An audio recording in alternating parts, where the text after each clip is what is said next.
गीता सार अध्याय 3। अर्जुन ने कहा, हे जनार्दन, हे केशव, यदि आप बुद्धि को सकाम कर्म से श्रेष्ठ समझते हो तो फिर आप मुझे इस घोर युद्ध में क्यों लगाना चाहते हैं। इस पे कृष्ण ने आपके व्यामिश्रित अनेकार्थक उपदेशों से मेरी बुद्धि मोहित हो गई है, अतः कृपा करके निश्चय पूर्वक मुझे बताएं कि इनमें से मेरे लिए सर्वाधिक श्रेष्ठ कर क्या होगा।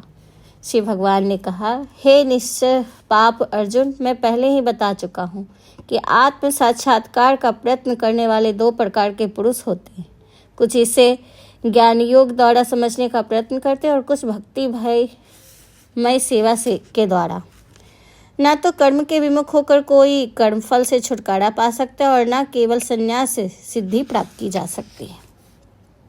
प्रत्येक व्यक्ति को प्रकृति से अर्जित गुणों के अनुसार विवश होकर कर्म करना पड़ता है, अतः कोई भी एक क्षण के लिए भी बिना कर्म किए नहीं रह सकता। जो कर्म इंद्रियों को बस में तो करता है, किंतु जिसका मन इंद्र विषयों का चिंतन करता रहता है, वह निश्चित रूप से स्वयं को धोखा देता है और मिथ्याचारी कहलाता है।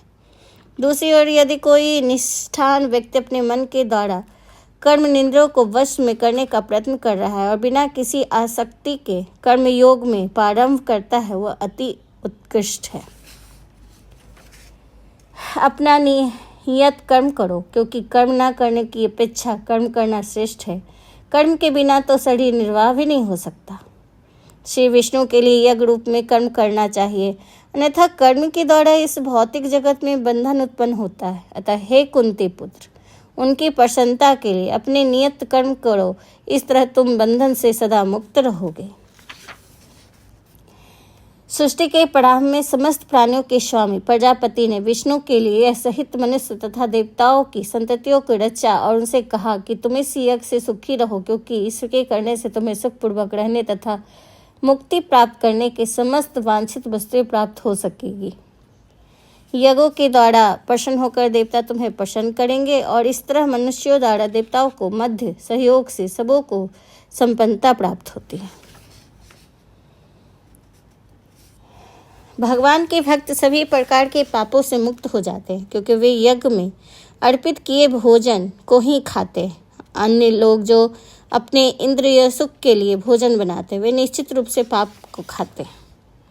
सारे प्राणी अन्न पर आश्रित हैं, जो वर्षा से उत्पन्न होता है।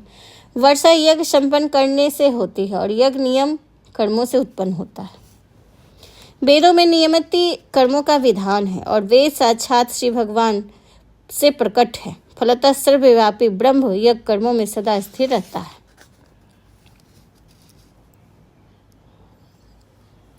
हे प्रिय अर्जुन, जो मानव जीवन में प्रकट वेदों द्वारा स्थापित यज्ञ चक्र का पालन नहीं करता, वह निश्चय ही पापमय जीवन व्यतीत करता है। ऐसा व्यक्ति केवल इंद्रियों को तृष्टि के लिए व्यर्थ ही जीवित रहता है। किंतु जो व्यक्ति आत्मा में ही आनंद लेता तथा जिसका जीवन आत्म साक्षात्कार युक्त है और जो अपने में ही पूर्णतः संतुष्ट रहता है, उसके लिए कुछ कारणीय नहीं होता है। अतः कर्मफल से आसक्त हुए बिना मनुष्य को अपना कर्तव्य समझकर निरंतर कर्म करते रहना चाहिए, क्योंकि अनासक्त होकर कर्म करने से उसे परम ब्रह्म की प्राप्ति होती है। महापुरुष जो आचरण करता है, सामान्य व्यक्ति उसी का अनुसरण करते हैं। वह अपने अनुसरणीय कार्यों से जो आदर्श प्रस्तुत करता है, संपूर्ण विश्व उनका अनुसरण करता है। हे पृथापुत्र, तीनों लोकों में मेरे लिए कोई भी कर्म नियत नहीं है। न मुझसे किसी वस्तु का अभाव है और न आवश्यकता ही है, तो भी मैं नियत कर्म करने में तत्पर रहता हूँ। क्योंकि यदि मैं नियत कर्मों को सावधानी पूर्वक ना करूँ तो हे पार्थ, यह निश्चित है कि सारे मनुष्य मेरे पथ का अनुगमन करेंगे। जिस प्रकार अज्ञानी जन फल की आसक्ति से प्राप्त करते, उसी तरह विद्वान जनों को चाहिए कि वे लोगों को उचित पथ पर ले जाने के लिए अनासक्त रहकर कार्य करें। जीवात्मा अहंकार के प्रभाव से मोहग्रस्त होकर अपने आप को समस्त कर्मों का कर्ता बन बैठता है, जबकि वास्तव में प्रकृति के तीनों गुणों द्वारा संपन्न किए जाते हैं। हे महाबाहो, भक्ति भावमय कर्म तथा सकाम कर्म के भेद को भली भांति जानते हुए जो परम सत्य को जानने वाला है, वह कभी भी अपने आप को इंद्रियों में तथा इंद्रिय तृप्ति से नहीं लगाता। माया के गुणों से मोहग्रस्त होने पर अज्ञानी पुरुष पूर्णतः भौतिक कार्यों में संलग्न रहकर उन्हें आसक्त हो जाते हैं। यदि उनके ये कार्य उनके ज्ञान भाव के कारण अधम होते हैं, किंतु ज्ञानी को चाहिए कि उनका विचलित ना हो। अतः अर्जुन, अपने सारे कर्मों को मुझसे समर्पित करके मेरे पूर्ण ज्ञान से युक्त होकर लाभ को आकांक्षा से रहित, स्वास्थ्यमिक के किसी दावे के बिना तथा आलस से रहित होकर युद्ध करो।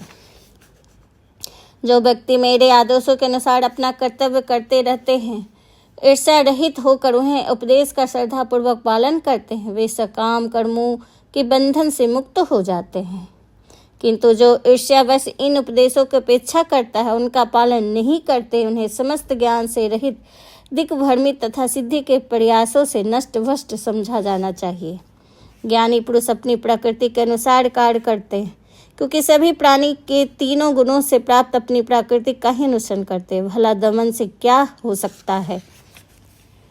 प्रत्येक इंद्रिय तथा उसके विषय में संबंधित राग देश को व्यवस्थित करने के नियम होते हैं। मनुष्य को ऐसा राग तथा देश के वशीभूत होना चाहिए, क्योंकि वे आत्म संस्कार के मार्ग में अवरोधक हैं। अपने नियत कर्मों को दोषपूर्ण ढंग से संपन्न करना भी अन्य कर्मों को भलीभांति करने से श्रेष्ठकर है। श्री भगवान ने कहा, हे अर्जुन, इसका कारण रजोगुण के संपर्क से उत्पन्न काम है, जो बाद में क्रोध का रूपन धारण करता है और जो इस संसार को सर्वभक्षी पापी शत्रु है। तो दोस्तों, आज का बस इतना ही। ये वीडियो ज़्यादा बड़ा ना हो, इसलिए मैं अभी इसे बंद कर रही हूँ। आपको ये वीडियो कैसा लग रहा है हमें कमेंट करके ज़रूर बताइएगा, और प्लीज़ मेरे चैनल को सब्सक्राइब कीजिएगा। धन्यवाद। नमस्कार दोस्तों, हम अभी अध्याय 3 में चल रहे हैं। गीता का सार अनुपमा भक्ति चैनल में आप लोग का स्वागत है। दोस्तों, जिस प्रकार अग्नि धुएं से, दर्पण धूल से अथवा भूर्ण गर्भाशय से आवृत रहता है, उसी प्रकार जीवात्मा इस काम की विभिन्न मात्राओं से आवृत रहता है। इस प्रकार ज्ञानमय जीवात्मा की शुद्धि चेतना उसके काम रूपी नित्य शत्रु से ढकी रहती है, जो कभी भी तुष्ट नहीं होता और अग्नि के समान जलता रहता है। इंद्रियां, मन तथा बुद्धि इस काम के निवास स्थान हैं। इनके द्वारा यह काम जीवात्मा के वास्तविक ज्ञान को ढककर उसे मोहित कर लेता है।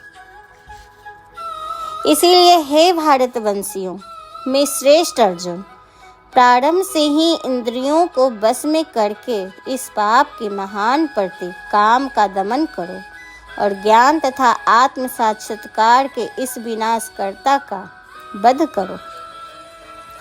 कामेंद्रियां जड़ पदार्थ की अपेक्षा श्रेष्ठ है। मन इंद्रियों को बढ़कर है और बुद्धि मन से भी उच्च है, और वो आत्मा बुद्धि से भी बढ़कर है। इस प्रकार हे महाबाहु अर्जुन, अपने आप को भौतिक इंद्रियों, मन तथा बुद्धि से परे जानकर और मन की सावधान आध्यात्मिक बुद्धि कृष्ण भावनामृत को स्थिर करके आध्यात्मिक शक्ति द्वारा इस काम रूपी दुर्जय शत्रु को जीतो।